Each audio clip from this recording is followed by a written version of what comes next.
মুক্তিযোদ্ধাদের প্লটে নির্মিত দোকান ফ্ল্যাট নিয়ে হরিলুটের অভিযোগ উঠেছে খোদ আরেক মুক্তিযোদ্ধার বিরুদ্ধে।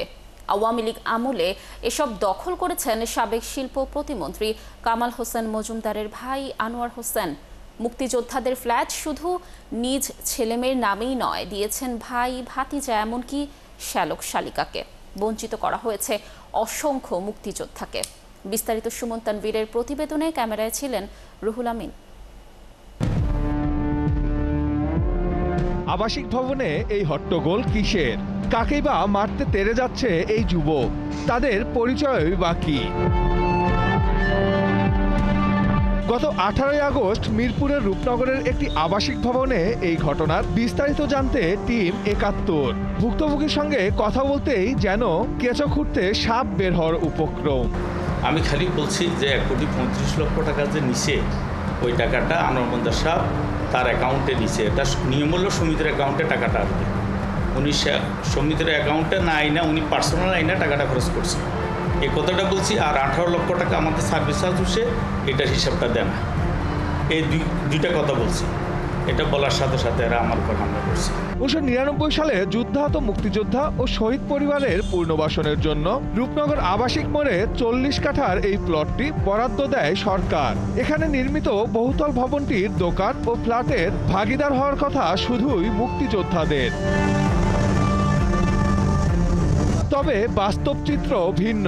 ক্ষমতার প্রভাবে তৎকালীন শিল্প প্রতিমন্ত্রী কামাল হোসেন মজুমদারের ভাই আনোয়ার হোসেন মজুমদার মুক্তিযোদ্ধা হওয়ার সুবাদে শুধু নিজে নন, স্ত্রী ছাড়াও ফ্ল্যাট দিয়েছেন ভাই, ভাতিজা, শ্যালক শালিকা থেকে শুরু করে তাদের সন্তানদেরও। 71-এর হাতে আসে সেই তালিকা। অর্থের বিনিময়ে ফ্ল্যাট দেওয়া হয়েছে অমুক্তিযোদ্ধাদেরও। নিয়ম তো একজন একটা পাবে। লিলি বিউটি সোপ, যার অ্যান্টি এজিং গুণ তারুণ্য ধরে রেখে ত্বকে করে উজ্জ্বল। তারুণ্যময় উজ্জ্বল ত্বকের জন্য রিমার্ক। অনেকে পায় নাই, আমি সদস্য, আমিও তো পাই নাই দোকান। উনি 11টা নিছে, বড় ছেলের নামে 3টা, তারপর ওনার ছোট ছেলের নামে একটা, ওনার ওয়াইফের নামে একটা, ওনার সম্বন্ধীর নামে একটা, শালীর নামে একটা, টোটাল 11টা। আমি নিছি আনোয়ার মজুমদার, ওনার ওয়াইফের নামে দোকানটা। ওয়াইফের নামটা আমার এই মুহূর্তে সঠিকভাবে জানা নেই। ভাড়া ওনাকেই দিই, ওনার ম্যানেজার নিয়ে যান।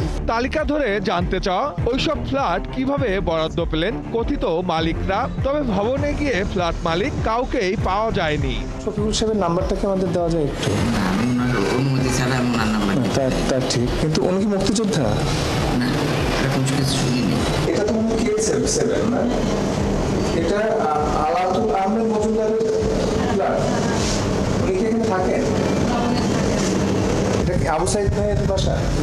আপনি আবু সাইদ? আপনাদের ভাড়া দিচ্ছেন?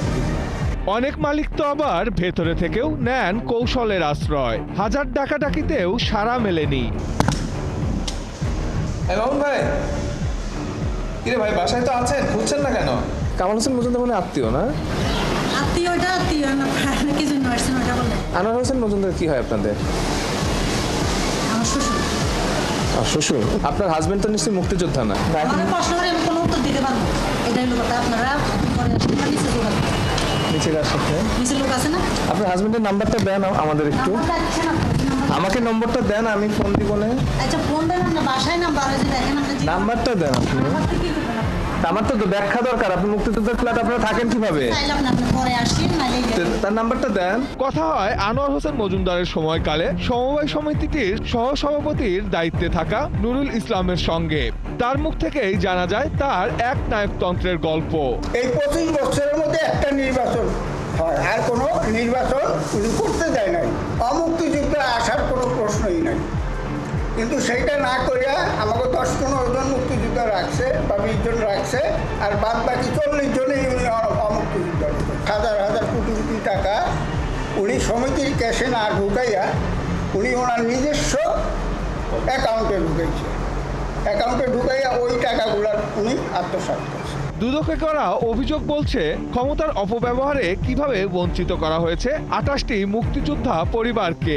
তাদেরই একজন আয়ুব আলী। বরাদ্দ দেওয়ার পর জায়গাটি অবমুক্ত করতে বড় ভূমিকা ছিল এই মুক্তিযোদ্ধার, অথচ তার নামেই জোটেনি কোনো ফ্ল্যাট। দোকানটিও জোর করে কেড়ে নেয় মজুমদার বাহিনী। আমার শটগান ধরছে আমার বুকের মধ্যে, যে তুমি 2টা জানাইলে মাইরে ফেলাই দিবে।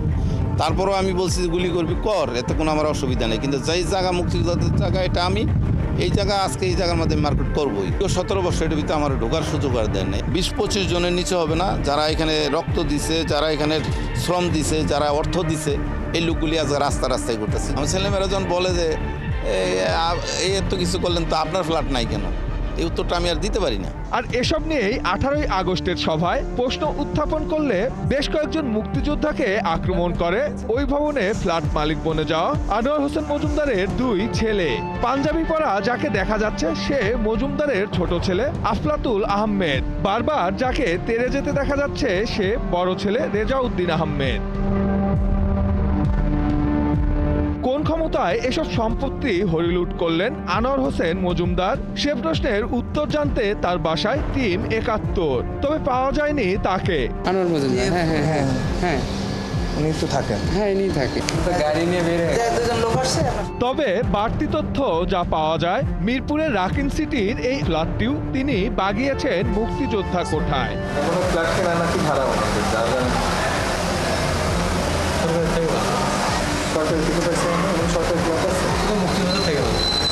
পরে অবশ্য ফোনে পাওয়া যায় তাকে, তবে প্রশ্ন শুনতেই উত্তেজিত হয়ে পড়েন আনোয়ার হোসেন মজুমদার। আপনি যদি পুরো আপনার আত্মীয় স্বজন সবাই যদি বলেন আমার পরিবারের লোক, এইটাই পসিবল, এটা পরিবারের লোক হতে পারে না। আপনি আত্মীয় স্বজনের কাছে তাহলে বিক্রি করছেন? না, আমি বিক্রি হয়ে যাই। আপনারই শুধু আত্মীয় স্বজন এতগুলো একটা প্রজেক্টে ঢুকলো, আর কারো আত্মীয় স্বজন ঢুকলো না? আর সদস্য হিসাবে যেটা দেওয়ার এটা দিছে ওনারা। জাহিদ কি হয় আপনার? জাহিদ তো উনি কিনে নিছে, উনি আরেকজন থেকে কিনে নিছে। আপনার ছেলে কি হিসাবে ফ্ল্যাট পাইলো ওখানে? আমার সাথে আমার মামাতো ভাই থেকে এই সদস্যটা আমরা 3,000 টাকা 3 লাখ টাকা দিয়ে আমরা কিনে নিয়ে ওরে বিদায় করে দিছি। ও মুক্তিযোদ্ধা ছিল না। মুক্তিযোদ্ধা ছিল না, তাহলে ও পাইলো কিভাবে? এই দায়িত্ব আপনার। ব্যবহার করবে। আপনি 2 দিন আগেও আপনার ছেলেরা গিয়ে ওখানে মুক্তিযোদ্ধাদের মারছে, আপনি ক্ষমতার ব্যবহার এখনো করছেন। আপনার সামনে আপনার মা বাপ তৈরি গালাগালি করে, জি, তখন কি আপনি সহ্য করতে পারবেন? এ ঘটনায় তদন্ত শুরু করেছে সমবায় অধিদপ্তর। তবে 18ই আগস্ট তদন্ত কর্মকর্তাদের উপস্থিতিতেই নিজেদের ক্ষমতা জাহির করে মিরপুরের মজুমদার পরিবার। আচ্ছা, এটা তো মুক্তিযোদ্ধাদের প্লট, মানে আপনারা মুক্তিযোদ্ধার কি হিসাবে প্লটটা পেয়েছেন? সুমন তানভীর, 71, ঢাকা।